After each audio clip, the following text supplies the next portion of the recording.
శర్మ గారు, ఈ క్రోధినామ సంవత్సరంలో మిథున రాశి వారికి ఆదాయము, వ్యయము, రాజ్యపూజ్యం, అవమానం ఏ విధంగా ఉన్నాయంటారు? అమ్మ మిథున రాశికి అధిపతి బుధుడు. హ్మ్. ఈయన బుద్ధికారకుడు. సమయస్ఫూర్తితో హ్మ్. ఏ రకమైనటువంటి యొక్క సమస్యలైనా సరే ఎదుర్కొనేటువంటి యొక్క గొప్ప శక్తిని ఇచ్చేటువంటి వాడు బుధుడు.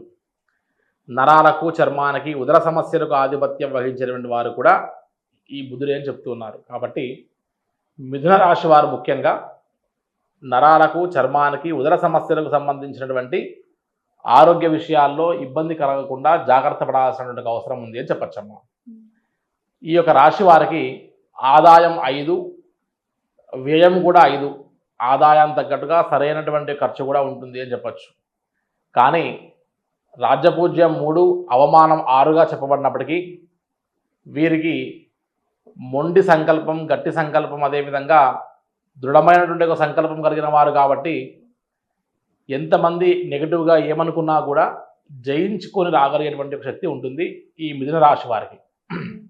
విశేషంగా చెప్పాలంటే విద్యార్థులకు ముఖ్యంగా ఈ సంవత్సరం మంచి అనుకూలమైన ఫలితాలు పొంది వారి యొక్క విద్యలో మంచి ఉత్తీర్ణత పొంది స్థిరమైనటువంటి యొక్క ఉద్యోగాలకి, అదేవిధంగా విదేశీయానాన్ని కూడా పొందేటువంటి ఒక అవకాశం ఈ యొక్క మిథున రాశిలో ఉన్నటువంటి యొక్క విద్యార్థులు గమనిస్తే, ఉద్యోగస్తుల విషయానికి వచ్చేసరికి చాలా జాగ్రత్తగా ఆచితూచి మన యొక్క వృత్తి వ్యాపార వ్యవహారాల్లో ఆచితూచి వ్యవహరించాల్సిన అవసరం ఉంది.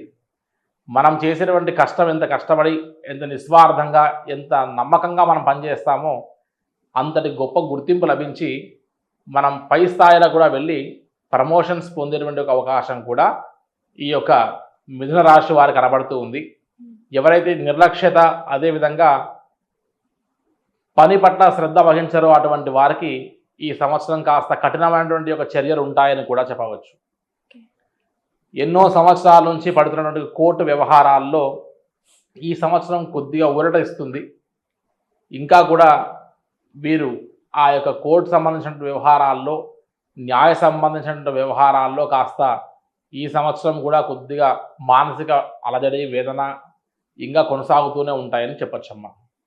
అదేవిధంగా ఈ రాశిలో ఉన్న రాజకీయ నాయకులకి విశేషమైనటువంటి ఒక జనాకర్షణ ఉండడం వల్ల, అదేవిధంగా శనేశ్వరుడు యొక్క అనుగ్రహం పరిపూర్ణంగా ఉండడం వల్ల జనాల్లో విపరీతమైనటువంటి ఒక నమ్మకాన్ని, అదేవిధంగా విశ్వాసాన్ని కలిగి అతి ధైర్యంతో, మొండితనంతో, లక్ష్యం పట్ల గురితో వీరు ప్రయాణం చేస్తూ రాజకీయ రంగానికి సంబంధించిన వారందరూ కూడా విశేషమైనటువంటి ఒక యోగాన్ని ఈ సంవత్సరం పొందగలరు అని ఖచ్చితంగా చెప్పచ్చు.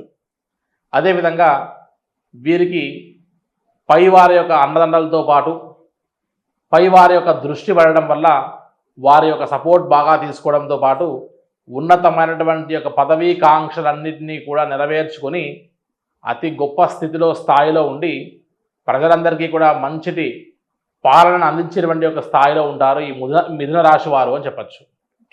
అదేవిధంగా రైతాంగానికి వచ్చినప్పుడు మిథున రాశికి సంబంధించినటువంటి వారందరూ కూడా మినుములు, పెసలు అటువంటి ఒక ధాన్యం జోలికి వెళ్ళి ఎక్కువ వర్షం పట్ల కాకుండా తక్కువ వర్షపాతం వచ్చినా కూడా ఏ పంటలైతే ఎక్కువ దిగుబడి ఇస్తాయో అటువంటి ఒక పంటల జోలికి ఎక్కువగా వెళ్ళి లాభాలు పొందవచ్చు అని చెప్పచ్చు. అదేవిధంగా సినీ రంగం వారికి కానీ, మీడియా వారికి, టీవీ రంగాల్లో పనిచేస్తున్న వారికి జనాకర్షణతో కూడినటువంటి ధనాకర్షణ, అదేవిధంగా కీర్తి ప్రఖ్యాతలు, గౌరవ మర్యాదలు, 10 మందిలో మంచి గుర్తింపు పొంది కొత్త అవకాశాలను కూడా పొందేటువంటి ఒక అవకాశం వీరికి ఖచ్చితంగా లభిస్తుంది అని చెప్పచ్చు. ఒక ఆరోగ్య విషయాల్లో మాత్రం వీరికి ఆ శ్రద్ధ వహించవలసి వస్తుంది. నరాలకు, చర్మానికి, ఉదర సమస్యలకు సంబంధించిన విషయాల్లో ఇంకా మించినటువంటి జాగ్రత్త తీసుకోవాల్సిన అవసరం గట్టిగా కనబడుతుంది. ప్రయాణాల్లో అత్యంత జాగ్రత్త తీసుకొని మనం వెళ్ళేటువంటి ప్రతి చోటికి కూడా శ్రద్ధగా వెళ్ళి జాగ్రత్తగా తిరిగి రావడానికి కావాల్సిన ఒక ఏర్పాటు చేసుకోవాల్సిన అవసరం ఉంటుంది. అదేవిధంగా ఈ మిథున రాశి వారికి ఒక స్త్రీ యొక్క సపోర్ట్ వల్ల, వారి భార్య లేదా అక్క, చెల్లెలు లాంటి వారి యొక్క సహకారం వల్ల రాజకీయాల్లో కానీ, వ్యాపారంలో కానీ విశేషంగా లాభాలు పొందవచ్చు. ఈ సంవత్సరం విశేషంగా వ్యాపారస్తుల విషయానికి వస్తే మేషరాశి వారితో వృషభ రాశి వారితో సమానంగా వీరు కూడా ఏది వ్యాపారం చేసినా కూడా ఆయా వ్యాపారాల్లో విశేషమైన లాభాన్ని పొందగలుగుతారు. అయితే నమ్మక ద్రోహం లాంటి విషయాలకి దూరంగా ఉండి జాగ్రత్త వహించి తమ యొక్క పనులని తమ యొక్క వ్యాపారాలని జాగ్రత్తగా చేసుకోవాల్సిన అవసరం ఉంటుంది అని చెప్పచ్చు. ఈ రాశిలో ఉన్నటువంటి యొక్క వారందరూ కూడా విశేషమైనటువంటి ఈశ్వరుని యొక్క ఆరాధనతో పాటు అమ్మవారి యొక్క స్మరణ, రాహుకాలంలో దుర్గాదేవిని ఎంతగా ఆరాధిస్తే వారికి అంతటి చక్కటి అనుగ్రహాన్ని లభిస్తుంది అని చెప్పచ్చు. కాబట్టి నరదృష్టి వల్ల కాస్త పనులు నిదానంగా కొనసాగే అవకాశం ఉంటుంది. దృష్టి దోషాలు పోవడానికి దుర్గా అమ్మవారి యొక్క ఆరాధన విశేషంగా చేయాలి అని మనం తెలియజేస్తున్నామమ్మా. మేషం నుండి మొదలు పెడితే మీనరాశి వరకు ఈ క్రోధినామ సంవత్సరంలో ఈ సంవత్సరం కుజుడు మరియు శని యొక్క ఫలితాలని ఎక్కువగా కనబడిస్తున్నటువంటి వాతావరణం కాబట్టి నరదృష్టి నరఘోష బాగా ఉన్నటువంటి పరిస్థితుంది కాబట్టి అత్యాశకు వెళ్ళడము, అదేవిధంగా ఊహకు మించి భ్రమల్లో మాయలో జీవించడం కాకుండా వీరు భూమిపైన ఉండి ప్రాక్టికల్గా ఆలోచించేటువంటి ఒక వాతావరణాలు చూసుకుంటే ఎటువంటి ఇబ్బంది కలగకుండా ఉంటుందని ఒకటి. ఈ పంచాంగ శ్రవణంతో పాటు ఈ రాశి ఫలాలు, అదేవిధంగా ఈ జాతకాల యొక్క ఫలితాలు విని కేవలం మా పరిస్థితి ఇలానే ఉంటుంది, ఎంత కష్టపడినా సరే మా రాశి వారు ఇలానే ఉంటామనుకోకుండా దృఢ సంకల్పంతో లక్ష్యంని మనం గట్టిగా పట్టుకొని లక్ష్య సాధన కోసం గురి తప్పకుండా మనం చేసేటువంటి విశేషమైనటువంటి ఒక పోరాటము, అదేవిధంగా సాధన సాధ్యతే సర్వం అంటారు కాబట్టి మీరు చేసేటువంటి విశేషమైనటువంటి కృషి, మీ దృఢ సంకల్పం మిమ్మల్ని ఖచ్చితంగా విజయం వైపు నడిపిస్తుంది.